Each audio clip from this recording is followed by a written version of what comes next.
Welcome to the Ghostly Gallery podcast, a place where we explore the world of horror in film, television, books, and in popular culture. Hello, everyone. My name is Bruce Markison, and as always, I am joined by co-host and producer Tracy Asteria. Hello, Tracy. How's it going?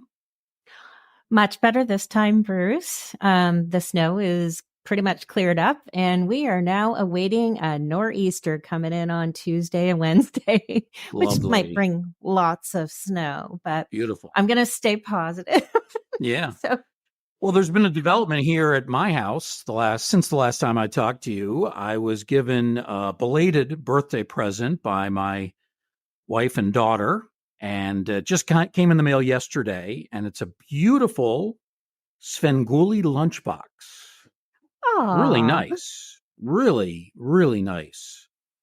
So I'd already been treated well on my birthday, which is January 30th, for anybody that's interested.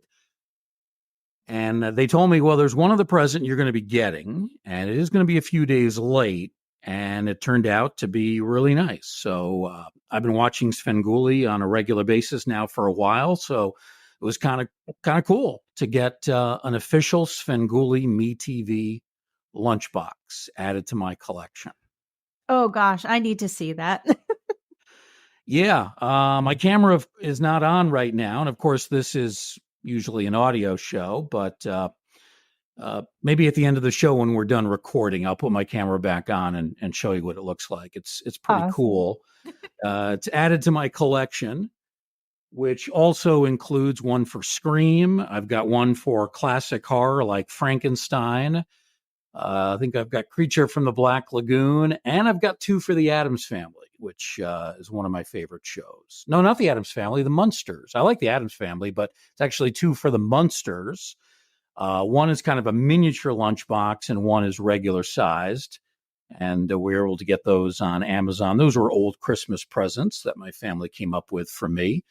So that's the lunchbox update for the Markison house. This is really riveting stuff, of course.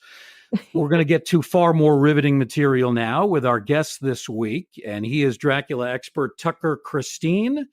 Tucker joined us on one of our earliest episodes. This was back in the summer of 2023, episode number 3, when we really didn't know what we were doing at that point. So now we're going to do a much better job interrogating Tucker second time through. Tucker was great the first time, and we expect nothing less second time. Tucker, welcome back to the show. How you been? I've been good, man. I've been really loving your podcast. My episode is the only one I can't listen to. You know, it is funny about listening to yourself or seeing yourself on camera. I hate it. I really don't like listening to myself or seeing myself. I don't like seeing pictures of myself or video. I think that's a common thing with people. You know, it is. It definitely is for me. You know, back during the pandemic, I did Sundays with Dracula for the Rosenbach, and I was on every fourth week. And last summer, I rewatched the whole thing, except I missed every fourth episode. Yeah. You know, the funny thing is, though, we're our harshest critics. We don't like seeing ourselves or listening to ourselves. But I think the reality is that we actually probably come across better than we think. We just, listening to ourselves, we pick apart every mistake. Not that we're necessarily making a lot of mistakes, but every time we hesitate or we maybe say something not as smoothly as we had planned, I think that's just kind of a natural thing. And I think most people, when they look at other people on camera or hear them on a microphone, they're not as critical. And I think they hear it and see it in a much better way. At least I'd like to think that is the case. Now, for those who are not familiar with Tucker, and we want you to be familiar with him because he does some great work in the area of Dracula. Tucker is the publisher of Dracula Beyond Stoker. It's a literary magazine that features articles related to the Dracula legend. The newest issue, number 3.5, is just out, and it focuses on stories involving Renfield and the so-called Bloofer Lady, whom we'll explain later on. Also, Tucker has a remarkable collection of Dracula books and memorabilia. He is really quite the expert on the subject of everything related to Dracula. Tucker, for those who are not familiar with what you have done, tell us about your Dracula Beyond Stoker literary effort and why you decided to do this. I know that it's something that you love, but it is a lot of work. It takes a tremendous amount of time and effort. Why did you decide to get involved in something like this? Because I'm insane. It was actually, as I said, I did Sundays with Dracula during the pandemic. And during the course of that show, somebody had asked if there was a database of all the stories that other people wrote using Stoker's characters. And we looked into it and we couldn't find any. So by the end of that week, I had made that database. And that's an ongoing database now. It's at DraculaBeyondStoker.com. And anytime I find a new story or a novel or a play that uses Stoker's characters or themes in any way, shape, or form, I put it up there with as much information as I can about it. But in the course of putting that together, I was really having fun finding the stories, but I was also finding stories that were so old and so long out of print or so hard to find that I wanted to find a way to make it more accessible for people to find these stories. And I also wanted to find a way to just keep the tradition going. So I decided to start this magazine. It's called Dracula Beyond Stoker. It's mostly news stories. Each issue is 10 to 12 news stories that I ask for people to send submissions in based on whatever the theme is for that issue. I'll have one nonfiction article, maybe sometimes two, and a reprint and a poem. And then for those issues come out every 6 months. They come out in May and November, which are the start and end dates of the novel.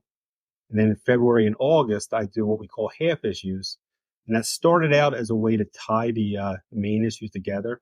So the first issue was all Dracula stories. The second issue was all Renfield stories. 1.5 came out in the August in between. And that was one Dracula story and one Renfield story, just to say, hey, this is what's coming. When I got to 2.5, I actually found a story that got me really excited. It was from 1930. It was published over 2 issues in 1930 of Weird Tales magazine. And it was called Another Dracula by an author named Ralph Milne Farley, who did a lot of pulp work back in the 30s and 40s. And this story does not include Dracula as a character, but it includes a small town who thinks they have a vampire infestation, and everybody in the town is aware of the novel. The Bela Lugosi movie hadn't come out yet, but the play was already popular. Dracula was on his way to becoming what we know it as today. And in this story, they pretty much used the novel Dracula as a guide for how to deal with what they think is their vampire infestation. And once I found that, I got so excited about it. I spent months tracking down the rights to it. Luckily, I was able to find the rights to it and the original art that came in the magazine. And I put that out as issue 2.5. I got an artist out of Scotland by the name of Simon Chinook to do a really awesome cover for it. It's a beautiful, beautiful cover. So, would you mind chatting about maybe a couple of your collaborators that send in submissions to you? And if somebody was interested in sending or sharing some stories with you, how would they go about doing that? So the website for the magazine itself is dbspress.com. And that will have all the submission guidelines for it. Okay. It tells you the website to send the submissions to, which is easily enough, submissions at DraculaBeyondStoker.com. The next issue I'm working on right now, submissions are already closed, and that's going to be The Brides of Dracula. That issue will come out in May. The issue after that will be The Suitors of Lucy. So it'll be Seward, Homewood, and Quincy, either together as adventurers or individually. However you want to write the story, you send it in, we'll take a look at it, and if it works, we'll put it in. As far as people that we've had in there, A regular collaborator is a guy by the name of Chris McCauley, who happens to be Baker Stoker's business partner in the Stokerverse. Baker Stoker is the great grandnephew of Bram Stoker. And he and Chris have taken upon themselves to try to bring all of Stoker's works together in a shared universe for a modern audience. They're doing it over short stories and novels and comic books and role-playing games and video games. They're really doing a hell of a job. I've got writers from all over the world. Laura Keating is out of Canada. She's a first-time novelist. Her novel Agony's Lodestone just came out about 3 months ago. Right after was her Renfield story. She had her Agony's Lodestone come out, and it's fantastic.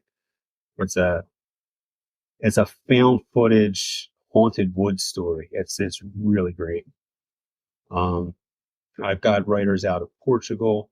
I've got writers for some reason, like half of the Renfield issue came from Australia and New Zealand. I don't know how that happened. I don't know. Oh, wow. So it seems like a lot of your collaborators and writers, they're from all around the world. That is fantastic to hear. Yeah, and one of them is someone we've had on a couple of times, Brian Forrest, Toothpickings, another standout writer as well. So, Tucker, you mentioned that issue 3.5, there's a story about Renfield. And I know Renfield is a really important character, not only for you, but for a lot of Dracula fans. Why do you think that is the case? What is it about Renfield that makes him such an important part of what Stoker did and what some of the films have done over the years? What makes Renfield such an important part of this entire canon of Dracula? I think Renfield's one of the more sympathetic characters.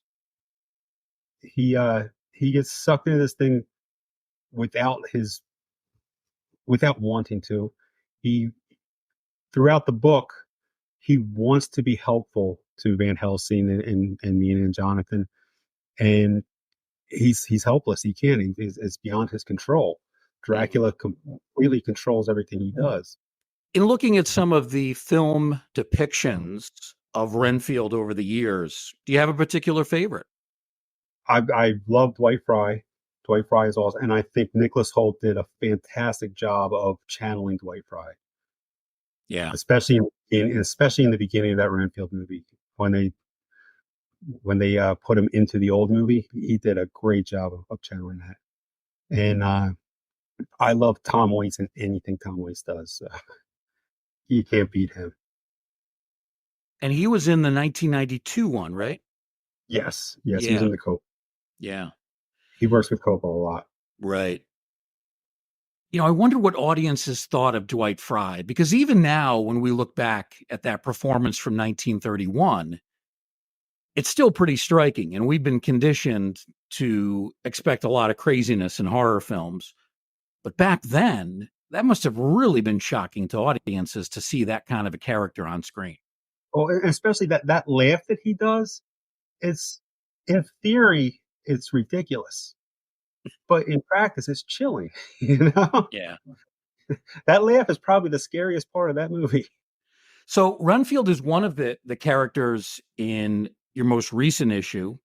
Yes. But another is the so-called Bloofer Lady. And that term is not particularly well known, especially for those that don't study Dracula closely like you do.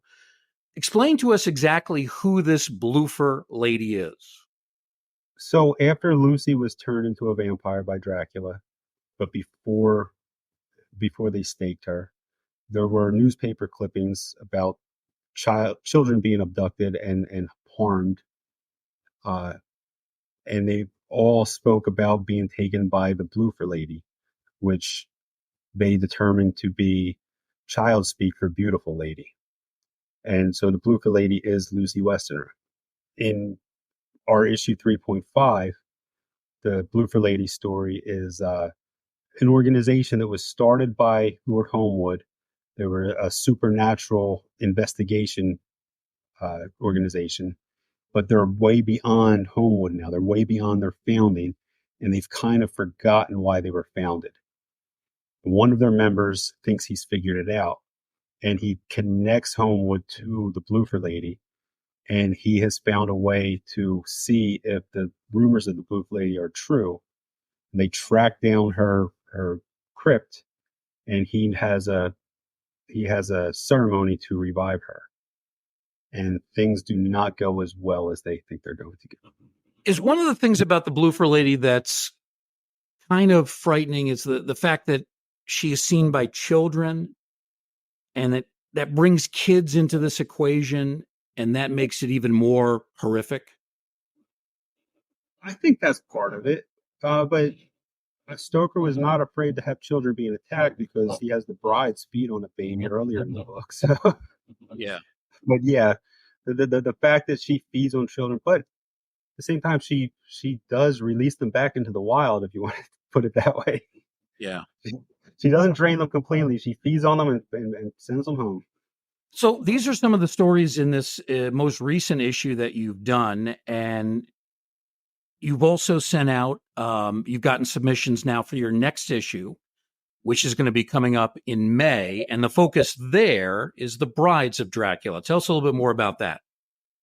So the Brides of Dracula, every issue has a theme, like I said. So we started with Dracula, and I have a logical progression in my head of where it's going. And if you're paying attention, you can figure out what that progression is and how each one connects to the next one.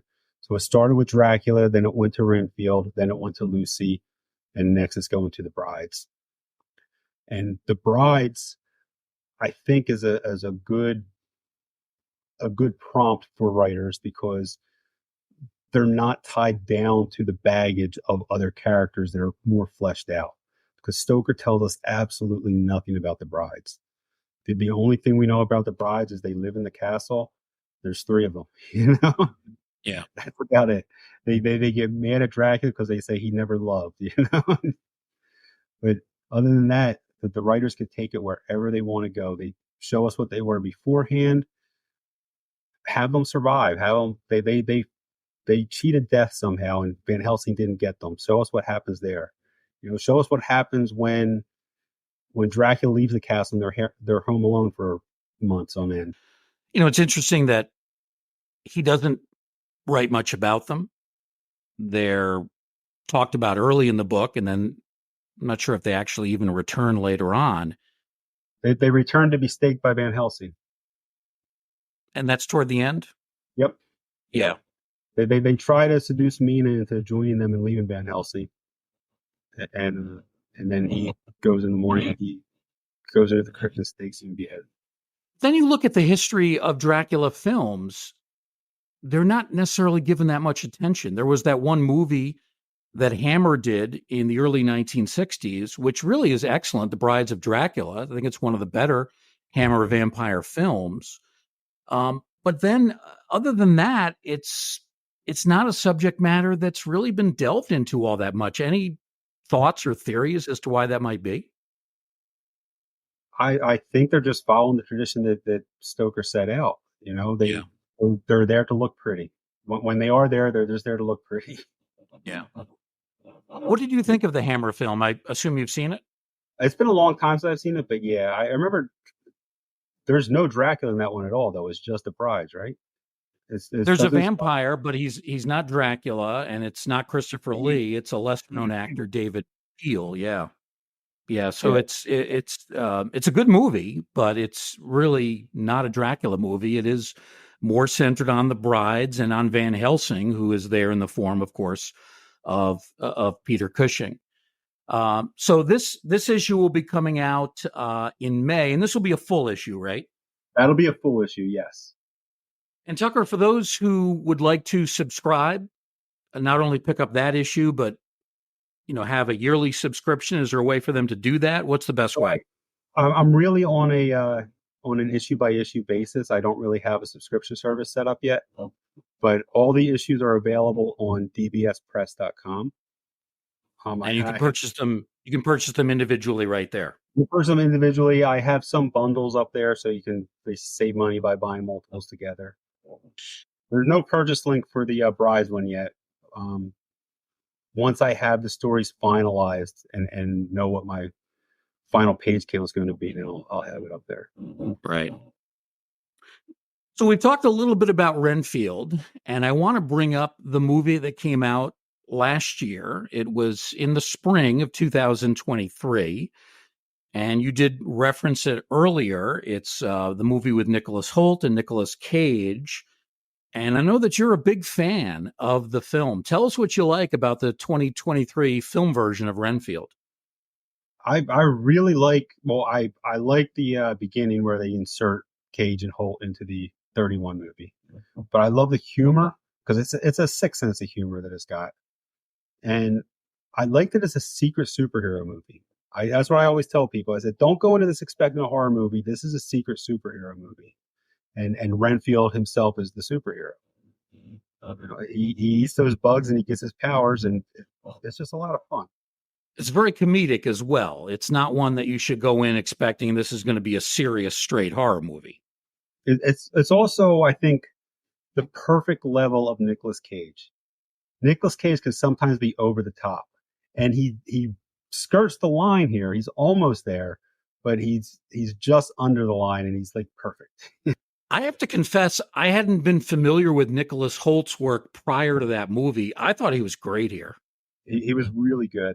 And he was also in a movie last year or 2 years ago called The Menu. And that's an ensemble piece. And he kind of disappears into that one. So other people outshine him. But the whole cast in that movie is really good. He's also, he's going to be playing the Harker role in Nosferatu next year. Or I guess this year now. That's right. I want to talk about that film a little bit. Obviously, it hasn't come out yet, but there's been a lot of hype about it. We had a great author and historian, Gary Don Rhodes, on a few weeks ago, and he's really bullish on that movie. He's expecting a lot with it coming out. The thing about the Renfield movie last year, it was a box office bomb. It did not do well. Any thoughts on why that might have been the case? So the last 4 movies, the last 4 Dracula movies come out in the last 2 years have all bombed. And I don't know that this is the reason. I don't know that it would have done any different if they changed it up, but none of them had Dracula in the title. You had Renfield, you had The Last Voyage of the Demeter, you had The Invitation, and you had House of Darkness. And none of them say Dracula. None of them, some of them, the marketing didn't even tell you that it was a Dracula movie. I think The Invitation for good reason for that one, because it was a nice surprise. But I like to think they might have done better if they let people know they were Dracula movies. I could be wrong. I saw The Invitation. I know that it didn't get great reviews. I thought it was pretty good. I thought that was the best of those 4 movies. I really like that one. Yeah. Yeah, I'm not sure why people didn't like it or why the reviewers didn't like it. I didn't see House of Darkness, so I can't comment on that one. House of Darkness, it was written and directed by Neil LaBute, he's a playwright, and it feels like a play when you're watching it. Yeah. It's I think there's only 4 people in the entire cast. It's mostly Justin Long and Kate Bosworth for like half the movie before anybody else comes in. That's the least of the 4. Let's say that. Yeah. The best of the 4, and that one was the least of the 4. Right. All right. Well, let's talk about one of the 4. And it's a movie that Tracy and I have talked about from time to time on this program. And that's The Last Voyage of the Demeter. It debuted in August of last year with a lot of anticipation. And it drew only mixed reviews. It also did very poorly at the box office. And I want to talk about that in a moment. But I liked it. Tracy thought it was pretty good, too. And I know that you really liked it. Tell us what it is about that movie that really hit a stride with you. I think that was different for a Dracula movie. They're not often attempting to be scary anymore, if that makes sense. And that one, at the very least, attempted to. It didn't always succeed, but it attempted to at least have some tension and be scary. Yeah. Whereas a lot of other Dracula movies, they're like, you know what's going on here. We're just going to show it to you, or we're going to make it funny, we're going to put a twist on it somehow. But that one actually attempted to be frightening. One of the criticisms I heard of it, some people didn't like the fact that it basically showed Dracula as an inhuman beast. We got very little of him, except at the very end, of him as a human being. Is that a legitimate criticism? I actually like that aspect of it.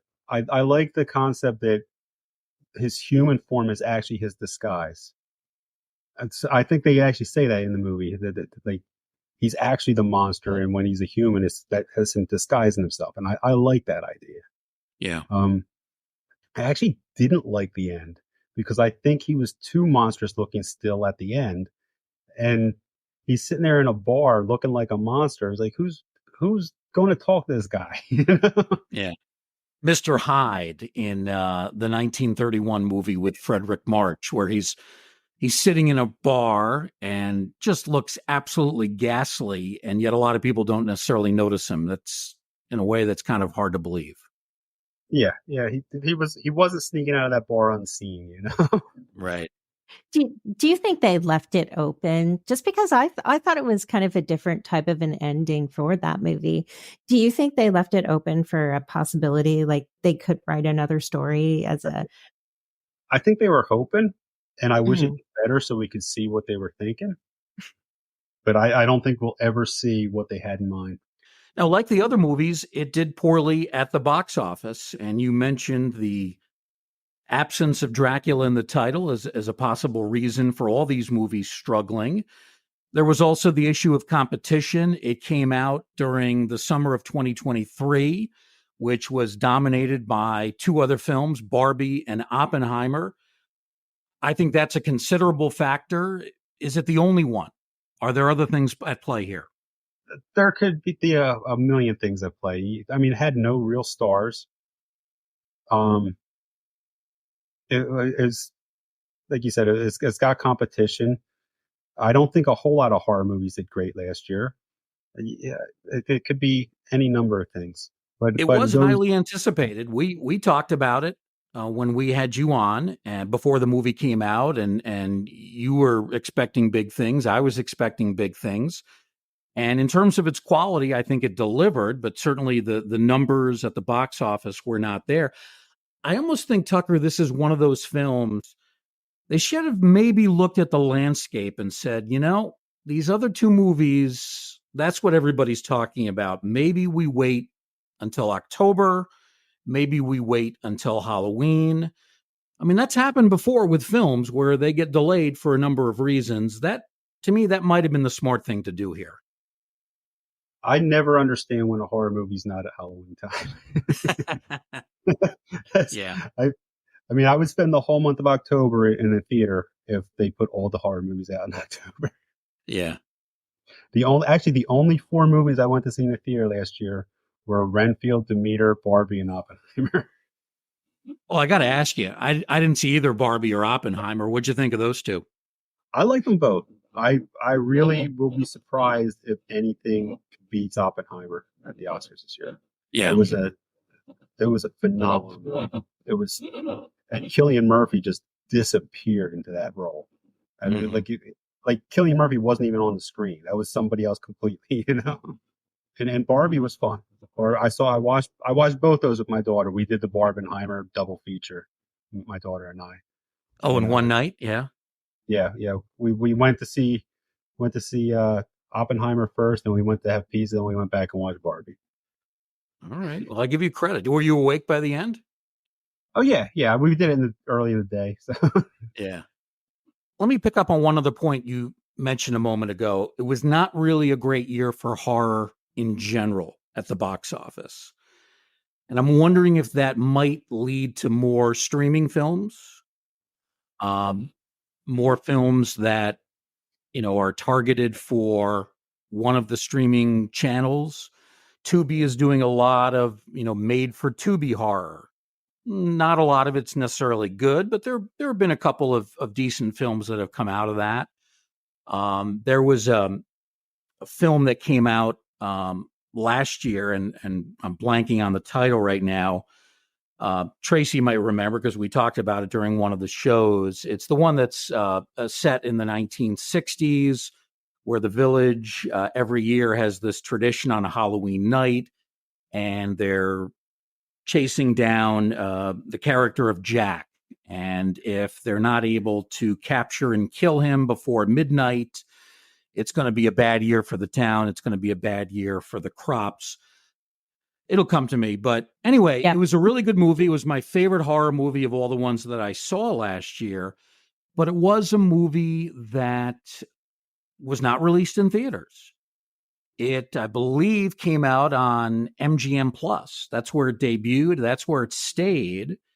And I actually specifically got a temporary subscription to that channel just so that I could watch it, because some people had told me that it was really good, and it turned out to be just that. I'm wondering, Tucker, do you see that as the future for horror? More and more streaming, less and less actual theatrical releases?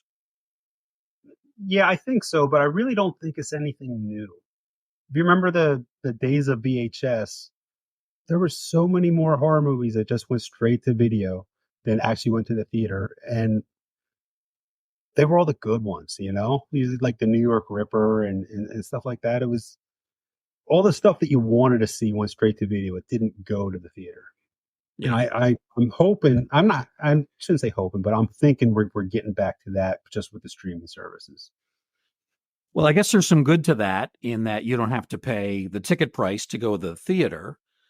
But on the downside, you don't get to see the film on the big screen with other people. That's kind of a big part of the horror community. So there's a negative to that too. And it's also fractured too, because the days of VHS, you go to your local Blockbuster and anybody could get anything. Now, like you said, that movie that you watched, I never even heard of.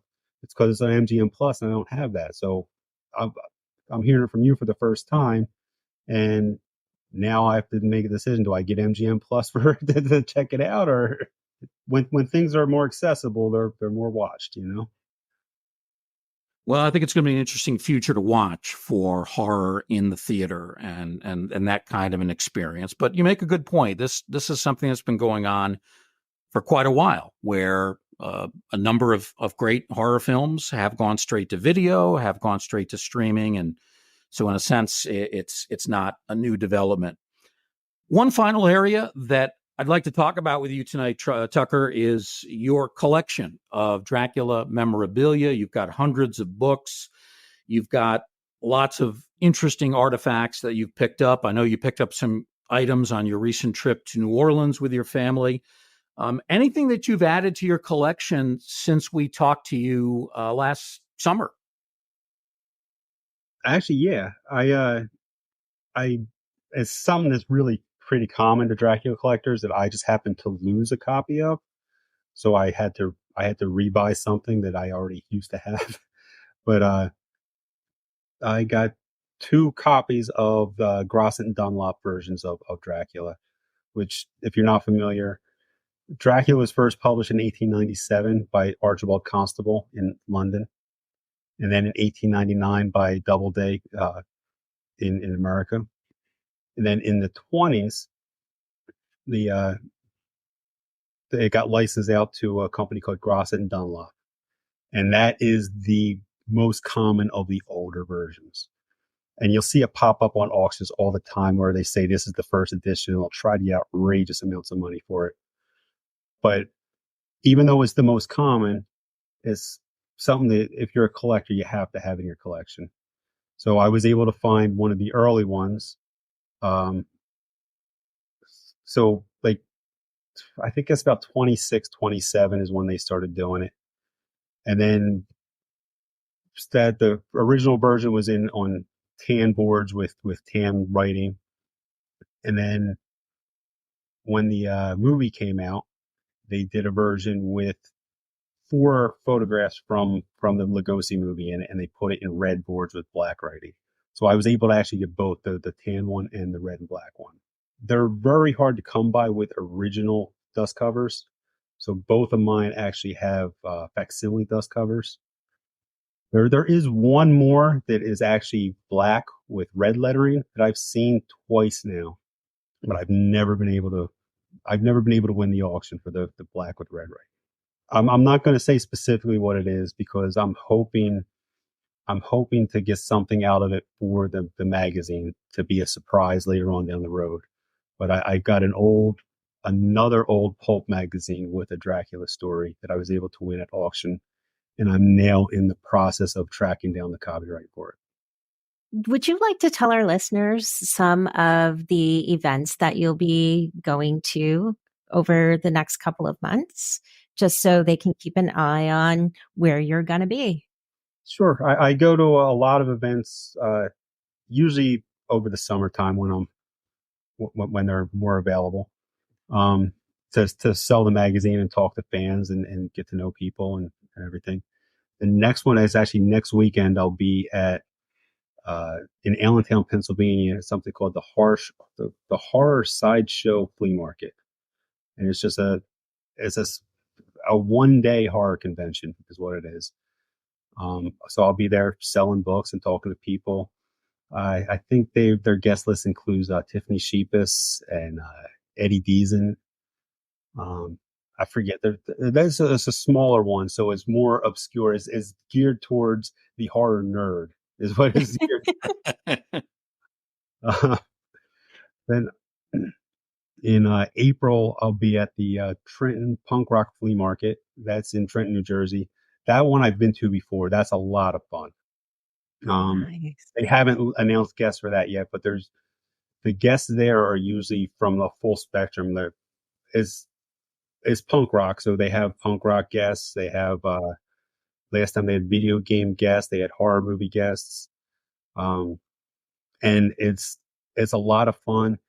The section that I go to, the vendors stay the same the whole weekend, but the main section of it, the vendors change day to day. So it's something. If you're going to go, it's worth getting a 2-day pass for because it changes up. I don't remember the exact date, but I'll be at Horror on Main in Harrisburg, Pennsylvania. I won't be selling anything, but I'll be at StokerCon, just walking around the floor in May. That's in San Diego. Oh, cool. Okay. And that's where I'm. Most of the writers in my book I've never actually met in person, so I'm hoping to meet a lot of them in person there. And all of that information is listed on your website as well. Is that right? Yeah. For your appearances? Perfect. Okay. Now I try to update that as soon as I have something confirmed. I try to update it. Sometimes I forget. Well, the magazine is a 1.5 man show, so Yeah. It's me and Ed Pettit, who's been on the show. He's my consulting editor. Whenever I get stuck on something, he helps me with it. For the most part, like 85% of it is all done by me. I don't think I got access to the website. So. You mentioned the punk rock tie-in. You're a fan of that music? I'm a fan of some of it, not all. Yeah. I can say that for every genre of music. I'm a fan of some of it, not all of it. Well, the reason I ask that is a lot of people don't know that you are not only a Dracula expert and know so much about this topic, not only the books, but the films that have come out over the years, but you are also an accomplished musician. You've done theme music in the past for the Rosenbach series, Sundays with Dracula. I think you may have done Sundays with Frankenstein as well. I've done them And all. you've got concerts coming up. So tell us a little bit about your band and what kind of music you play. So I don't have any concerts coming up. I don't know where you heard that, but Oh, you said you were attending a concert, but I guess you're not performing. But yeah, you have a band. I'm just attending. Yeah. Yeah. My band is Pleated Gazelle. You can find us on Spotify and Apple Music and any streaming service really, and Bandcamp. And I say band is really just me. Occasionally, I think one song my daughter played on, but for the most part, it's just me. I do everything. And like you said, I've done the music for all of the Sundays with us shows for the Rosenbach. It was Dracula, Frankenstein, Jane Eyre, Sense and Sensibility, or was it Pride and Prejudice? I forget. And the one that's currently going on is Sherlock Mondays. I'm working on the next one now that I'm not allowed to say what it is yet, but Okay. next fall. I've got all the music recorded. I just can't nail a mix. It's driving me nuts. It's like it's close. It's so close, but I just can't get it.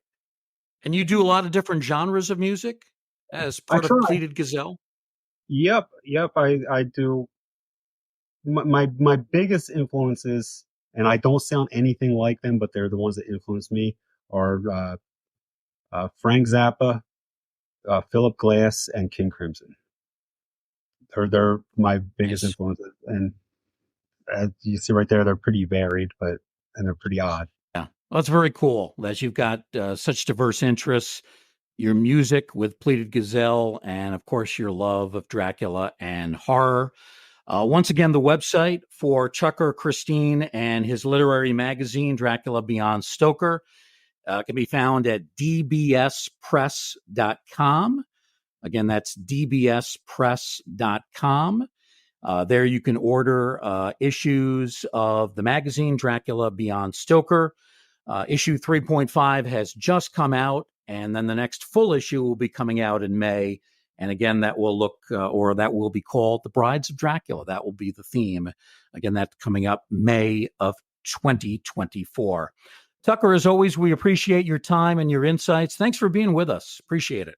Thanks for having me. I love it. Again, our guest has been Tucker Christine. We're going to take a short break. And then when we come back, we're going to do a little bit of a 70th anniversary tribute to Creature from the Black Lagoon. The anniversary for that film, February 12th, 1954. Hard to believe it's been 70 years.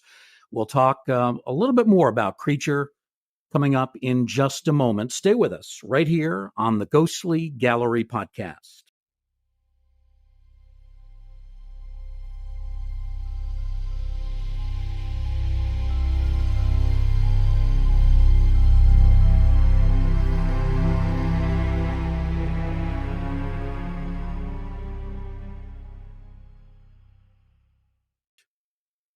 Welcome back to the Ghostly Gallery podcast. Again, our thanks to Tucker Christine for giving us his time to talk about Dracula Beyond Stoker.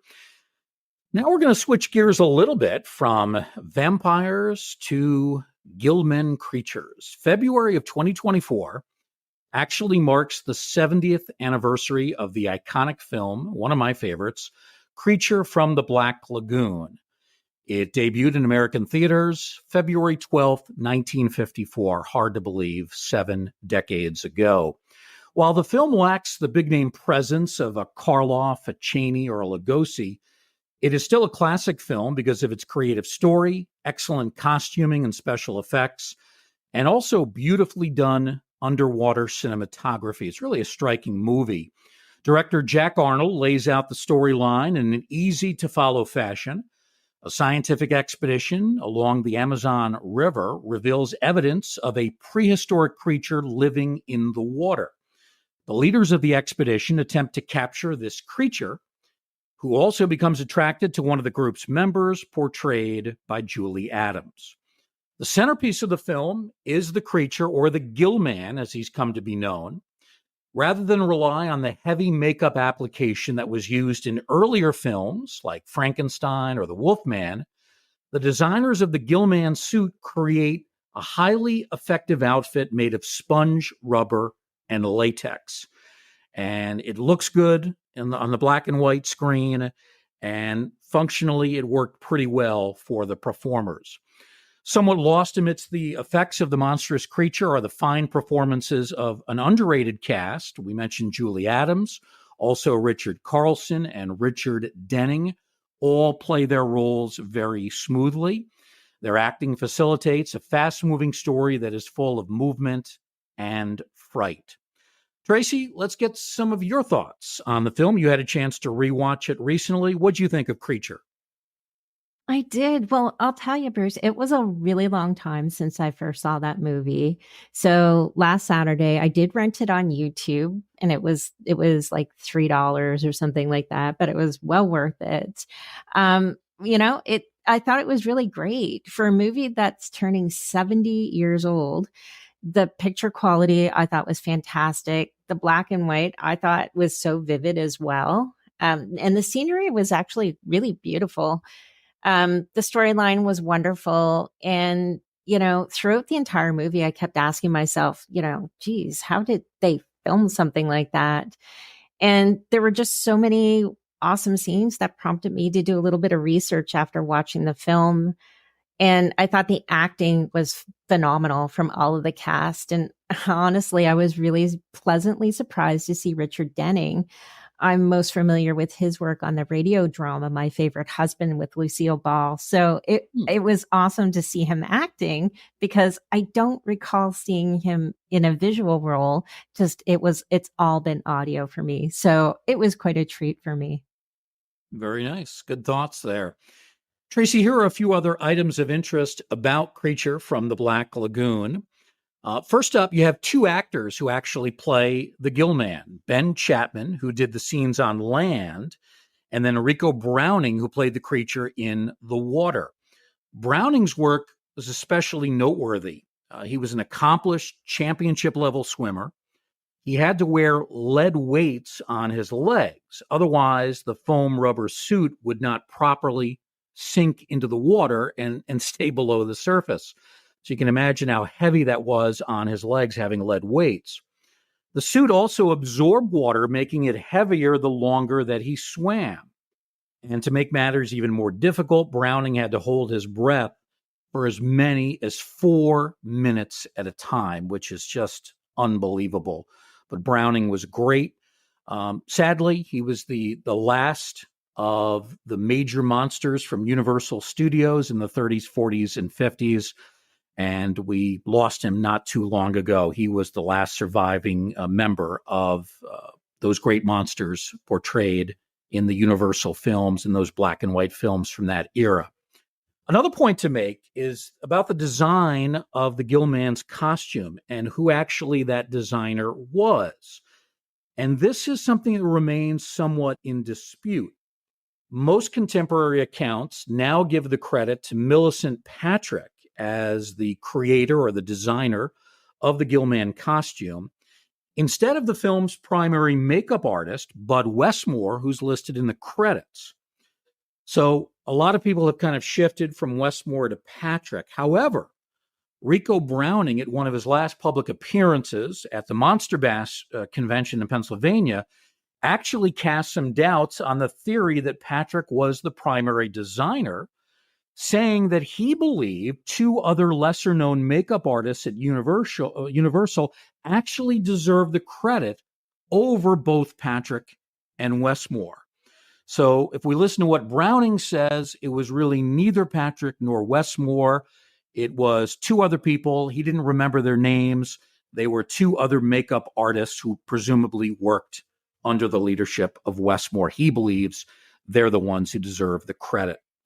A final point about the film, it was shot in 3D, so theatergoers had to wear special viewing glasses when watching in the movie theater. Generally, back in 1954 when the film was shown, when it was in larger theaters, they did show it in 3D. Those would be larger theaters located in big cities. But in smaller theaters in less populated neighborhoods, it was actually shown flat or without the 3D effect.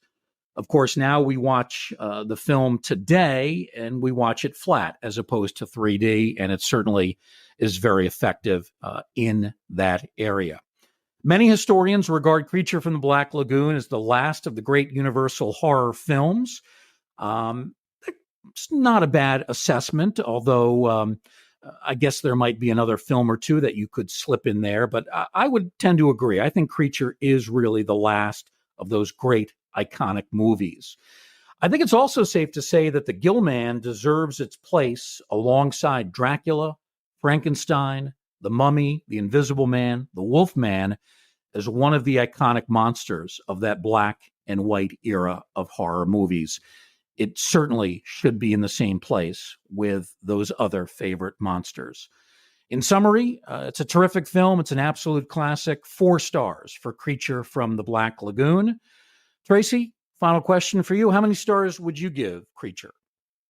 I gave it a 4 as well. I tell you, it's just one of those movies. You know, I thought the Gilman, the costume itself was really creepy. I think the eyes on the costume were kind of the creepiest for me. Yeah. And just the breathing of the monster. Yeah. So I definitely say it was it was really worth it. And, you know, I'm so new to looking at a lot of these older movies. It's one I would highly recommend for people to see if they haven't already seen it. Absolutely. A classic is a film that holds up over time, and Creature from the Black Lagoon has done exactly that. Came out 70 years ago, and it's still as good for audiences today. Horror fans today, I think, would still appreciate it just as horror fans did in the early 1950s. Tracy, thanks for being with us again, for co-hosting and producing. Always appreciated. Thank you. Oh, thanks so much, Bruce. It's been fun. We thank Tracy. We thank our guest, Tucker Christine, and of course, all the listeners as well. We're happy that you have joined us over this last hour or so in this Museum of the Macabre. And we hope you'll join us next time, right here in the Ghostly Gallery.